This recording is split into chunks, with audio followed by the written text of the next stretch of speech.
Alright, we got Rick and Callie here. Rick's 2015 TDI Jetta.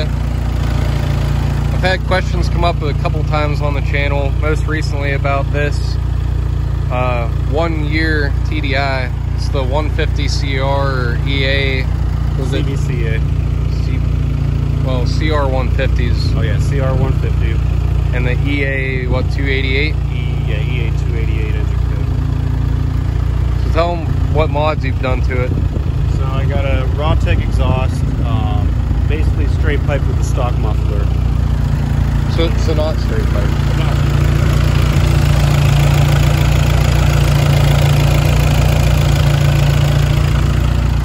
And then I got a Malone tune, and that's really about it. A few little smaller things here and there. I did have to upgrade the clutch. Biggest issue I have right now is I'm making too much power for what the dual mass flywheel can handle. So I did upgrade the clutch, put a Sachs Performance on it, and it helped out a little bit, but I was still getting some dual mass flywheel chatter. So it's a Sachs Performance 4-puck ceramic, yeah, which is as heavy of a clutch as you can get while retaining the factory dual mass flywheel. Anything else I could find was a single mass, and I didn't really feel like going through transmissions. Every other post or thread I've seen of anyone that's put a single mass on has had issues with the transmission, and for a daily driver, that's not something I was looking to do. Yeah, so the reason being the TDI, as you can see,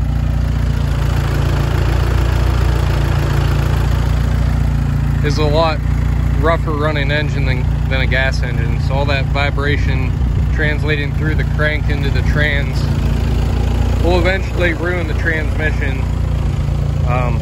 Rick and I have both done some reading on that because we're looking into doing a bigger turbo, which also becomes kind of a can of worms on these.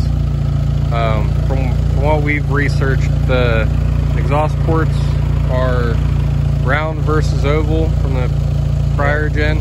2015 is when all the Dieselgate happened, so there's a very short stint where they made this engine code, and the main difference, they did an oval exhaust port rather than this circle exhaust port, and also has a water-cooled intercooler.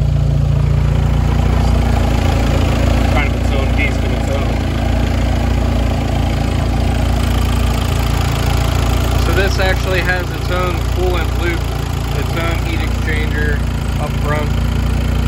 So I guess on prior TDIs they had icing issues where condensation would collect in the intercooler and freeze and crack and cause issues. So just to eliminate that possibility, this has a air to water intercooler, which you normally don't see on production cars. Some higher end stuff like the BMW M4 also has a similar setup, but yeah.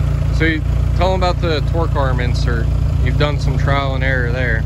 Yeah, so I started out with an ECS dog bone insert, torque arm insert, and it created some vibration, some more vibration, but I was trying to get a little bit of a tighter clutch feel, and it worked out for that very well. I also, when I was trying to troubleshoot the flywheel chatter, I was thinking it might have been some chatter with that mount itself. Turns out that it wasn't. It was the flywheel itself. But fast forward, I was getting a little bit more cabin vibration than I wanted, so I tried out a different insert. I went to the BFI. I only have about 2,000 miles on it so far, but I have noticed the vibration has gone down, so I would recommend the BFI.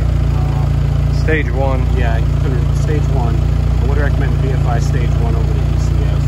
And BFI is what I always recommend. My car's got the full set of stage 2 BFI mounts, and I just installed a full set of stage 1 BFI mounts a couple days ago.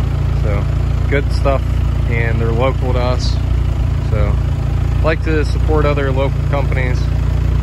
But yeah, if you guys want to see more TDI content, comment below, subscribe if you haven't. Thanks for helping out, Callie. We'll see you guys next time.